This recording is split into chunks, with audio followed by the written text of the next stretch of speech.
First of all, I would like to thank Dr. Roshan sir. He is a very good doctor of Begusaraye. In a very short time, he earned his name and fame very short time. कि labour never goes in when, परिश्रम कभी बेकार नहीं जाता। अगर बच्चा सच्चे दिल से मेहनत करेगा तो बहुत कम समय में अंग्रेजी सीख सकता है। बिल्कुल। This video is sponsored by Khagendra Vaibhav hospital, जहां हो कान, नाक और गले का बेहतर इलाज, in association with doctor Roshan Kumar, ENT specialist.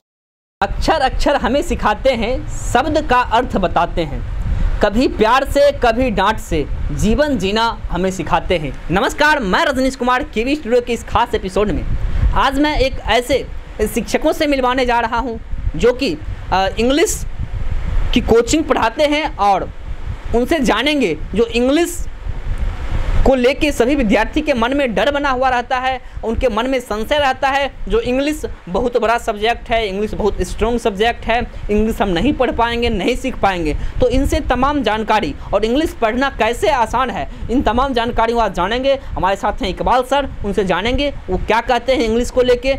इस खास एपिसोड को आप लोग देखते रहिए, केवी स्टूडियो का खास प्रसारण, और जानते हैं उनसे। सर, हमारे जो ऑडियंस इस प्रोग्राम को और इस वीडियो को जो देख रहे हैं उनको थोड़ा सा अपने बारे में परिचय और इंट्रोडक्शन दे दीजिएगा। My name is MD Zafar Iqbal. I belong to Hasanpur. Hasanpur is situated at Teghra subdivision. Sir, मेरा आपसे पहला सवाल रहेगा सर, जो अभी के समय में देखा जाता है जो विद्यार्थी 10th में रहते हैं, 11th में रहते हैं और 12th में रहते हैं, उनको इंग्लिश को लेके बहुत ज़्यादा ही उनके मन में हेजिटेशन रहता है, डर बना हुआ रहता है। तो उन विद्यार्थियों के लिए आप क्या कहना चाहेंगे जो इंग्लिश एक किस प्रकार से कमज़ोर सब्जेक्ट है, उसको आप बारीकी से पढ़ सकते हैं, तो विद्यार्थी इसके प्रति कैसे ना डरे, इसके लिए आपका क्या खास रहेगा विद्यार्थी के लिए? जैसा कि रजनीश जी आप जानते हैं, English is not our mother tongue. English is taught as a second language of India. आज के ज़माने में अंग्रेजी एक बड़ा ही रोचक विषय है।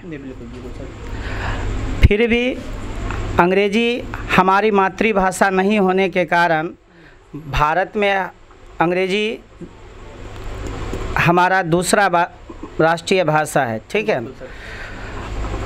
अंग्रेजी हमारे समाज में जो है, अंग्रेजी हमारे देश की मातृभाषा नहीं है। अंग्रेजी हमारे देश में द्वितीय भाषा के रूप में पढ़ाया जाता है। अंग्रेजी भारतीय लोगों को अंग्रेजी का परिवेश नहीं है। ठीक है ना। भारतीय लोगों को अंग्रेजी इन्वायरमेंट नहीं मिल पाता है और हमारे परिवार के अधिकांश लोग जो है अंग्रेजी के शिक्षा से वंचित हैं। यही कारण है कि अंग्रेजी शिक्षा से डरते हैं। अगर हमारे परिवार के लोग भी अगर अंग्रेजी शिक्षा के जानकार होते तो हमारे परिवार के लोग परिवार के बच्चों के साथ जो है अंग्रेजी भाषा में टॉक करते और हमारे बच्चे इस तरह से अंग्रेजी शिक्षा का इम्प्रूवमेंट होता है। बिल्कुल। सर, हम एक चीज़ आपसे जानना चाहेंगे, और सभी पेरेंट्स का एक सपना रहता है, एक ख्वाहिश रहता है जो मेरा बच्चा इंग्लिश में ही बात करे, इंग्लिश में ही बोले। दूसरे के बच्चे को जब वो देखते हैं ना तो उनको कहीं ना कहीं लगता है कि मेरा बच्चा भी इंग्लिश को अच्छी तरह, इंग्लिश पे पकड़ हो, इंग्लिश पे उनका कमांड हो। तो सर, हम इसी कड़ी में आपसे जानना चाहेंगे जो बच्चे को इंग्लिश सीखने के लिए और इंग्लिश का ज्ञान होने के लिए सबसे पहले किस चीज़ का ज़रूरी होना चाहिए? अंग्रेजी ग्रामर का, उसके बाद जो है अंग्रेजी परिवेश का, ठीक है, उसके बाद जो है गाइडलाइन का, माने मार्गदर्शन का। इस सब का अगर फॉलो करेगा तो बच्चा जो है ज़रूर अंग्रेजी बोल सकेगा। ठीक है। यही सब मुख्य बिंदु है। अगर विद्यार्थी, कोई भी विद्यार्थी इस बिंदु पर का फॉलो करेगा तो वो ज़रूर आने वाले समय में विकसित होगा, सक्सेसफुल होगा। और सर, यहाँ से मैं अगला सवाल आपसे लेना चाहेंगे। जैसे कि बताया जाता है कि जो अभी के परिवेश में, अभी के दौर में जो इंग्लिश एक बहुत बड़ा 10th में जब विद्यार्थी जाते हैं, 11th में विद्यार्थी जाते हैं तो उन कहीं ना कहीं इंग्लिश में पिछड़ जाते हैं। 10th में जाने के बाद विद्यार्थी जब पिछड़ जाते हैं तो 11th 12th में वो कोचिंग करना शुरू करते हैं। तो उन विद्यार्थियों के लिए जो विद्यार्थी 10th में जाने के बाद इंग्लिश में पिछड़ जाते हैं, 11th में जाने के बाद पिछड़ जाते हैं, तो उन बच्चों के लिए आपका क्या खास संदेश रहेगा? उनको इंग्लिश कब से पढ़नी चाहिए जो इंग्लिश पर उनकी खास पकड़ होगी? देखिए, बच्चे को जो है अंग्रेजी शुरू से अगर बच्चा पढ़े अंग्रेजी तो उसका बेसिक मजबूत रहता है, ठीक है ना।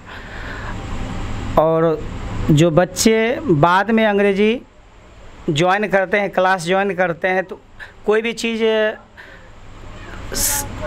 जानने के लिए बच्चे में उत्सुकता का होना ज़रूरी है।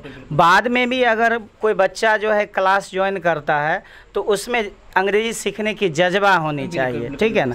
जज्बा के साथ साथ वर्क हार्ड अगर कड़ी मेहनत करेगा तो वो ज़रूर अपनी लाइफ में सक्सेसफुल होगा।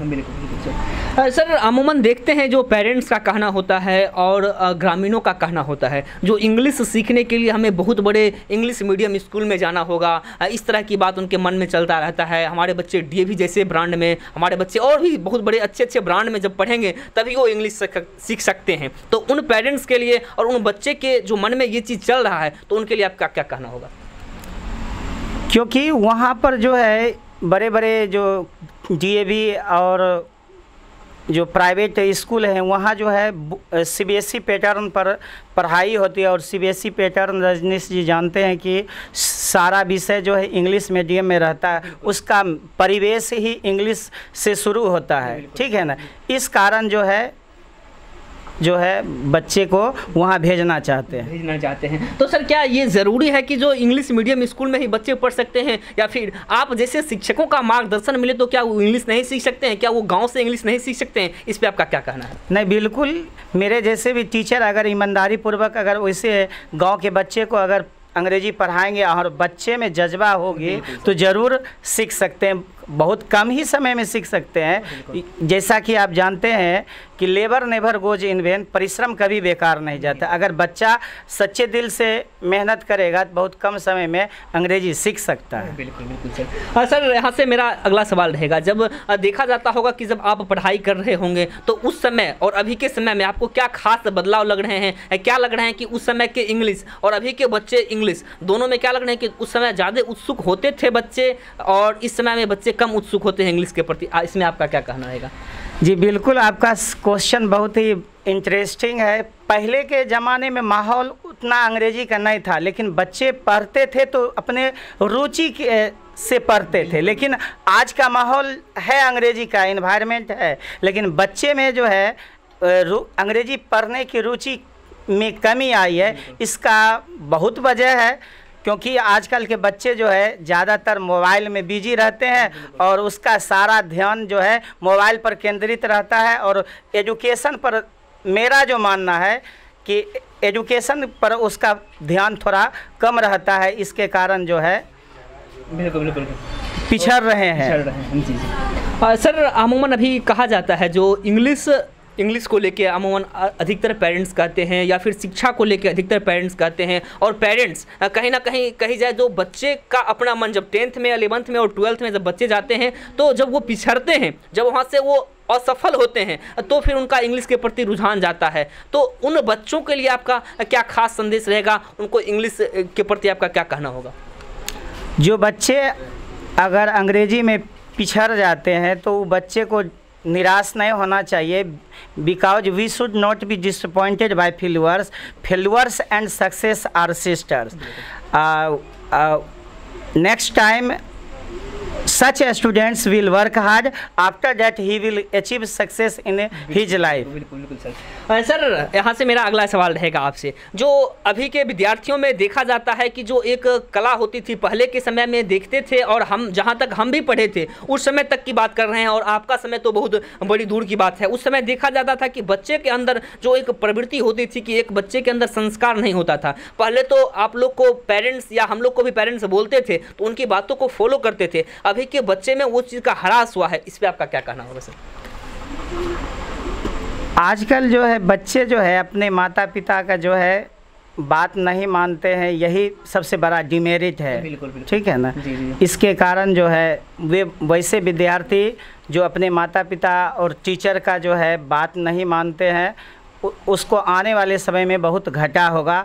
और घाटा होने के बाद वो समझेंगे कि मेरे माता पिता और टीचर क्या कह रहे थे और मैंने उनके बात को नज़रअंदाज कर दी है, जे कारण जो है हमको ये चीज़ भुगतना पड़ रहा है। बिल्कुल बिल्कुल सर। सर आपने जहाँ तक हमें ख्याल है कि जो लगभग 12-15 या उससे भी ज़्यादा कहीं आपका इस इंग्लिश के क्षेत्र में और इंग्लिश बच्चे को आप पढ़ा रहे हैं, तो इसमें आपका आना हो गया होगा। तो इसका आपको जो यह 15-20 साल का जो खास एक्सपीरियंस है, तो उसमें आप क्या खास आपको लग रहा है कि बच्चे में क्या कमी लग रही है, या फिर पेरेंट्स में क्या कमी लग रही है, और बच्चे क्यों ना इंग्लिश ज़्यादा अपने ओर खींचते हैं और इंग्लिश को जो आप सिखाना चाहते हैं, जो बच्चे की पकड़ होती है वो पकड़ नहीं कर पाते हैं, इसमें आपका क्या कहना होगा? देखिए रजनीश जी, पहले के बच्चे जो है ज़्यादा अंग्रेज़ी सीखने में रुचि रखते थे, और आजकल के बच्चे जो है रुचि कम रखते हैं, सिर्फ जो है फैशन बनाने के लिए अंग्रेज़ी सीखने आते हैं। क्योंकि उसके गांव का बच्चा जो है अगर कोचिंग पढ़ने के लिए आता है तो उसके साथ में आते हैं, लेकिन उसमें इंटरेस्ट की कमी रहती है।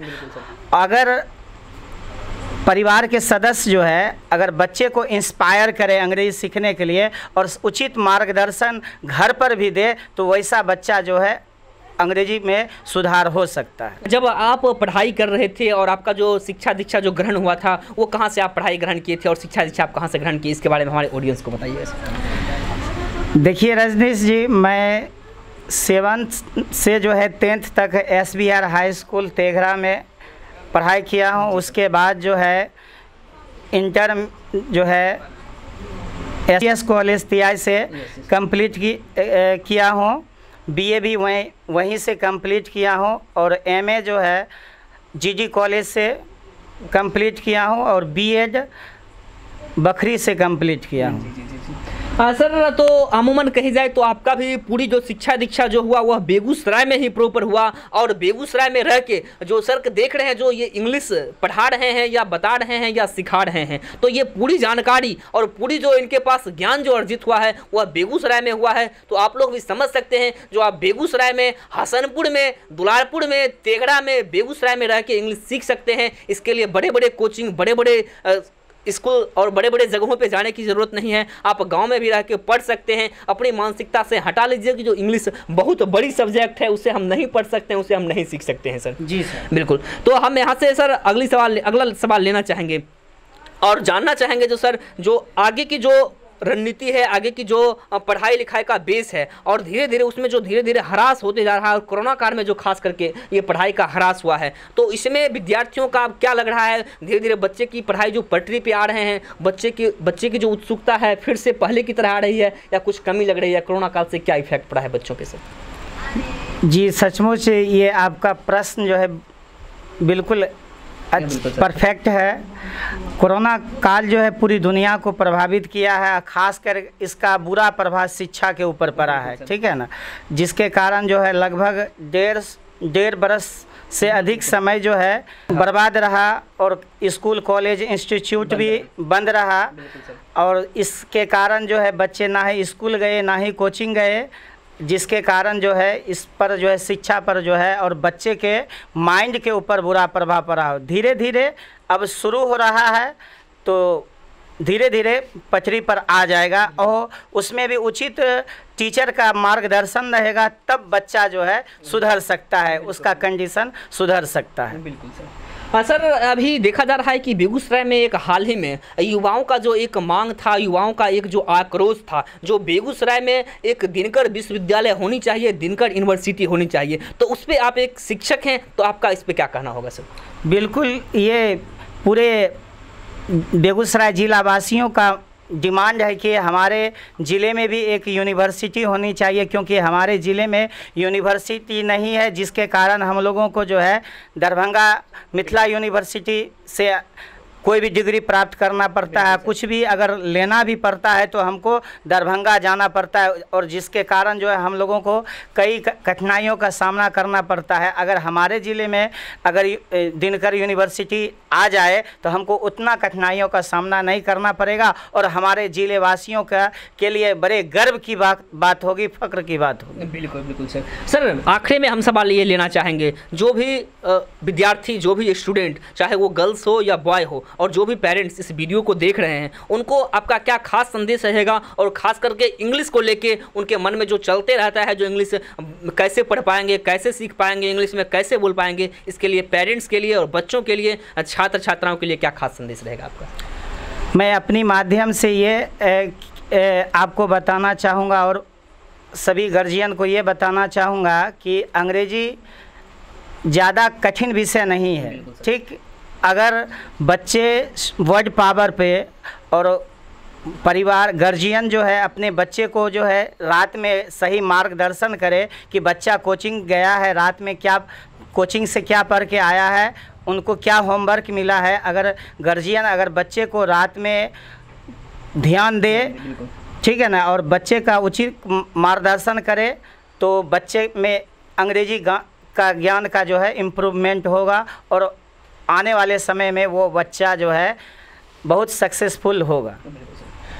अभी आप सुन रहे थे इकबाल सर से, जो इन्होंने बताया, जो इंग्लिश बहुत बड़ी विषय नहीं है। इंग्लिश आप जिस तरह से आप हिंदी पढ़ते हैं उस तरह से आप इंग्लिश भी पढ़ सकते हैं। और इनसे अभी जाने इनकी जो प्रारंभिक शिक्षा दीक्षा जो हुई वह बेगूसराय से हुई। यह बहुत हमारे लिए गर्व की बात है, बेगूसराय में रह के और इंग्लिश सीख के और इंग्लिश पढ़ाना ये सबसे बड़ी बात है। और इनसे सुन रहे थे अभी जो बेगूसराय में जो एक डिमांड चल रहा है दिनकर जी के नाम से एक यूनिवर्सिटी होनी चाहिए, इस पर इनका क्या खास कहना हुआ, उन पेरेंट्स के लिए, उन माता पिता के लिए, उन बच्चों के लिए इनका क्या खास संदेश रहा, इन तमाम जानकारी आप इस खास वीडियो में देखिए। सर आखिरी में आपसे हम जानना चाहेंगे, यह डॉक्टर रोशन सर का जो खास मुहिम है कहता बेगूसराय बढ़ता बेगूसराय, इसके माध्यम से यह जो छुपे हुए प्रतिभे, छोटे छोटे बच्चे का जो प्रतिभा है उनको निखारने का काम, खास प्लेटफॉर्म देने का काम, और जो भी शिक्षक हैं उन शिक्षकों को जो प्लेटफॉर्म देने का काम, उनकी बात सुनने का काम जो कर रहे हैं, यह मुहिम आपको कैसा लगा? उनका ये मुहिम जो है बिल्कुल अच्छा लगा, क्योंकि उन्होंने ना ही डॉक्टरी लाइन के क्षेत्र में वे अपना योगदान दे रहे हैं, बल्कि उन्होंने शिक्षा के क्षेत्र में भी जो है वो अपना नाम रोशन कर रहे हैं। जी, वे हमारे आइडियल हैं, आइडियल रहेंगे। जी, बहुत बहुत स्वागत है सर, और बहुत बहुत धन्यवाद हमारी पूरी केबी स्टूडियो की टीम की ओर से अपना कीमती, अपना बहुमूल्य समय देने के लिए। तब तक के लिए मैं इस खास एपिसोड से विदा लेता हूँ। देखते रहिए इस तरह के वीडियो देखने के लिए डॉक्टर रोशन सर का फेसबुक पेज और stars of Begusarai YouTube channel को आप लोग सब्सक्राइब कर लें, ताकि इस तरह के आइडियल शिक्षक, इस तरह के नए नए शिक्षक, इस तरह के चहेते शिक्षक, इस तरह के जो अपनी बातों को विद्यार्थियों तक पहुंचाते हैं, इस तरह के शिक्षकों से, नए नए मेहमानों से मिलने का आपको मौका मिलता रहे। मैं इस खास एपिसोड से विदा लेता हूं। कैमरामैन रॉकी कुमार के साथ KB studio Begusarai Bihar. Thank you.